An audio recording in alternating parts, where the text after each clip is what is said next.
Apa yang terjadi di Januari tahun 2024 pada perekonomian Indonesia maupun global? Mengawali Januari tahun 2024, didapatin informasi bahwa tingkat inflasi pada bulan Desember 2003 melandai ke level 2,61%. Hal ini lebih rendah dari ekspektasi konsensus yang berada pada angka 2,72%. Ini sebenarnya agak aneh, di mana pada akhir tahun harusnya masyarakat kita jauh lebih konsumtif dibandingkan bulan-bulan lainnya, kecuali saat Lebaran. Ini dikarenakan pada akhir tahun ada momen Natal dan Tahun Baru yang dapat mendongkrak angka konsumsi masyarakat. Tapi nyatanya, inflasi justru lebih rendah. Inflasi yang melandai ini tentu saja dapat memberikan ruang bagi Bank Indonesia untuk memangkas suku bunga. Jadi, langsung saja kita bahas ada kejadian apa selama Januari tahun 2024 kemarin.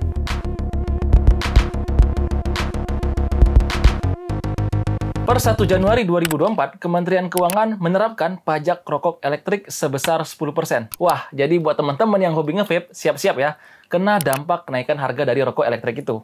Selanjutnya kita masuk ke ekonomi global. Nah, teman-teman tahu nggak dengan organisasi bernama BRICS? Jadi BRICS ini organisasi non-formal yang didirikan oleh Rusia pada tahun 2009. Tujuannya itu buat adu mekanik dengan dolar Amerika Serikat, biar dolar Amerika ini tidak terlalu mendominasi.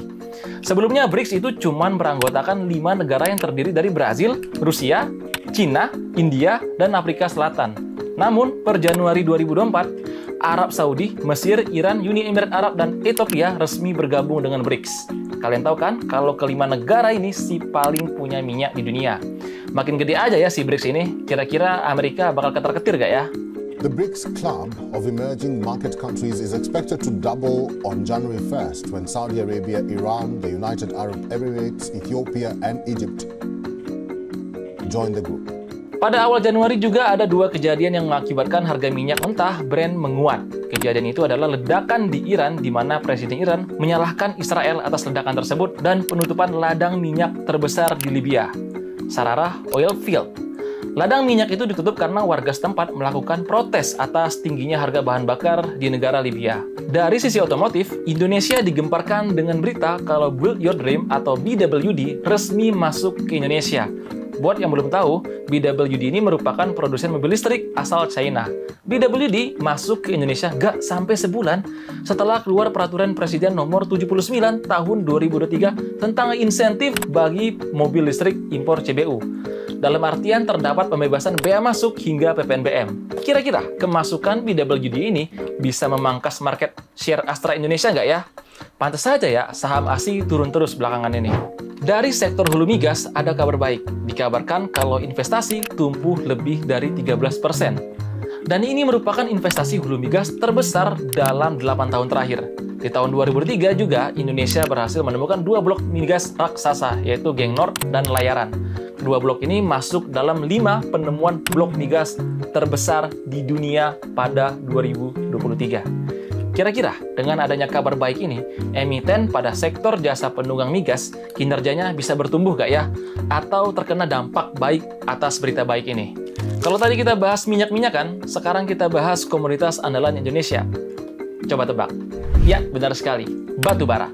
Kementerian SDM mencatat bahwa produksi batu bara melampaui target, yakni sebesar 111,5% dan menandai rekor tertinggi sepanjang sejarah. Ulangi lagi ya guys, sepanjang sejarah. Nah, kalau suplainya bertambah, batu baranya banyak, dan tidak diikuti dengan demand atau permintaan yang tinggi, tentu saja dapat membuat harga batu bara ini turun terus. Mungkin itu juga salah satu alasanku untuk keluar dari emiten batu bara pada tahun 2023. Setelah membahas dua energi kotor tadi, kita sekarang bahas soal energi baru terbarukan atau EBT. Mungkin di tahun 2021, orang-orang masih banyak yang ragu dengan penggunaan mobil listrik. Tapi di tahun 2023 kemarin, penjualan mobil listrik di Indonesia mencapai 70.000 atau tumbuh 352%. Belum lagi, pemerintah dengar-dengar akan berencana menaikkan pajak kendaraan berbahan bakar minyak. Mungkin tujuannya biar masyarakat pada pindah pakai mobil listrik kali ya. Wah, agak gimana ya tapi ya, kalau kebijakan itu benar-benar direalisasikan. Karena mayoritas masyarakat kita tuh emang nggak punya kendaraan mobil listrik atau jumlahnya masih sedikit. Kalau ngomongin soal mobil listrik, pasti tidak terlepas dengan yang namanya nikel. Per 22 Januari 2024, harga nikel telah turun 44,64%. Salah satu penyebabnya adalah suplai nikel yang banyak dari Indonesia yang merupakan negara dengan produsen terbesar di dunia. Akibatnya, ada beberapa tambang nikel di belahan dunia seperti Wilo Metal yang menutup operasi nikel mereka imbas dari rendahnya harga nikel. Ada BHP yang sementara menunda proyek nikel untuk mitigasi penurunan tajam harga nikel.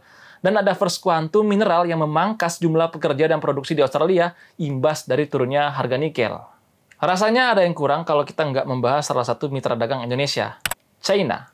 Pemerintah China akan memberikan 2 stimulus berupa pemangkasan rasio cadangan wajib perbankan sebesar 50 bps dan suntikan dana sebesar 278 miliar dolar Amerika untuk menstabilkan pasar saham.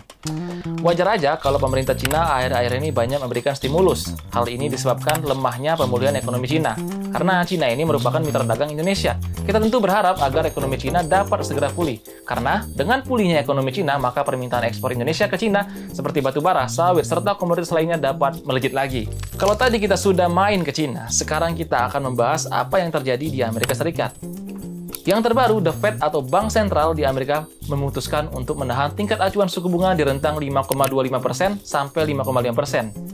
Jeremy Powell yang merupakan pentolan dari The Fed mengatakan bahwa pemangkasan suku bunga baru dilakukan ketika inflasi bergerak turun menuju target 2%. Andai saja The Fed memangkas suku bunga, kemungkinan besar Bank Indonesia juga bakal melakukan hal tersebut. Beberapa sektor seperti teknologi, properti, ataupun perbankan tentu akan merasakan dampak positif ketika suku bunga mulai diturunkan. Oke, tadi kita udah membahas ekonomi Indonesia, ekonomi global, harga komoditas, mobil listrik, ekonomi China, dan keputusan The Fed untuk mempertahankan suku bunga.